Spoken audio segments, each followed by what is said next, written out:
Towns, cities, and villages all appear heavily in Dungeons & Dragons adventures, but have you ever really stopped to think about why? We use them in our games frequently, but without properly thinking about them, they can feel flat, uninviting, and lifeless. Towns themselves serve a lot of purposes. They have mechanical purposes, like providing players shops, rest spots, and locations to pick up quests. They have roleplay purposes, as they're populated by NPCs, and likely a handful of noteworthy characters. Towns even serve a meta purpose, and that getting to a town is a great place to wrap up a session. With all these game features centered around towns, it can be hard to take a step back and think about why towns exist in a game. Without the adventurers or the main story, without the world being on the brink of chaos, and without mysterious dungeons being unearthed nearby, towns are simply where people live their lives. There are butchers and bakers and candlestick makers. There are farmers going about their day and families busy making up their houses. So often as DMs, we look at building things mechanically and functionally. Towns are often built for the purposes of the game, and we can easily forget that the town doesn't exist solely for the purposes of the players. Well, it does exist solely for the purposes of the players, but it shouldn't feel that way. The adventurers are guests in a town where they're inserting themselves into other people's lives. When a group of adventurers visits a tavern, they're not the locals. The locals all know each other and have their own tables or spaces at the bar.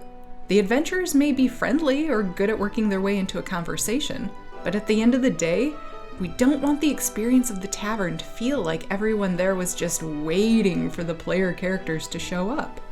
When designing a town, this is where the real magic happens. You obviously don't want to simulate every minor detail about the town that is happening day to day, but you do want to think enough about the town to give it the impression that even without the players being there, the people would just be going about their lives. So how do we accomplish this? Well, we start by thinking about the locations that the players can go to and interact with. Each location that a player character might walk into is a chance for them to witness some activity or sign of life the town has before the player walked in. When the party walks into the guard tower to ask some questions about a quest, they aren't just going to find guards waiting to be interacted with. Instead, they might find some guards on break playing cards and shouting about the game. Others might be coming in and changing shifts, or maybe they're polishing armor or maintaining their gear. These are little details to describe, but they give your players the sense that the world is alive around them. So the easiest way to give your players the sense that the town has a life of its own is through these initial active descriptions. But what makes these good or bad? A good description that gives life to an area will describe people doing work. Everywhere you go in a town, someone is doing something. We can't even begin to tell you how many villages and towns we've been in where it's a sleepy town and everyone is essentially idle. It's weird and unnatural. So make your initial area descriptions about the bustling nature of the area.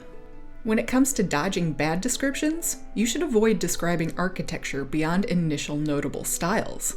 Another thing we've all been subject to as players are lengthy descriptions about masonry and timber that don't give players anything useful to interact with or learn about. The worst descriptions are the ones that describe no action, give only set dressings, and contain nothing for a character to interact with or examine as a next step. Don't push your players into a situation where they just blankly stare at you because they don't know what to do next. Now that we know we want to make more lively descriptions that show the action of the people who live there, how do we know what those descriptions should be? This is where you need to think more about what jobs are there to be done. It can be hard to describe to someone what a farmer is doing if you have no concept of what goes into farming. This is true of any skill. You might know that a candle maker makes candles, but if you don't know what that purpose entails, your descriptive potential will be limited when your players enter the candle maker's shop. Here we recommend doing a bit of reading.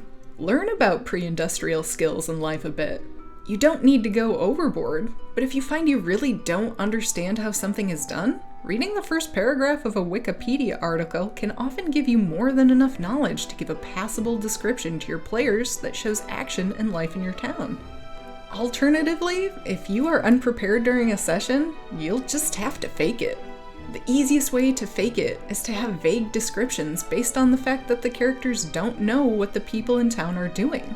If your half-orc barbarian walks into the candlemaker's shop, you can just say that they're working with instruments that the barbarian is unfamiliar with, and they assume they're used in the process of making candles.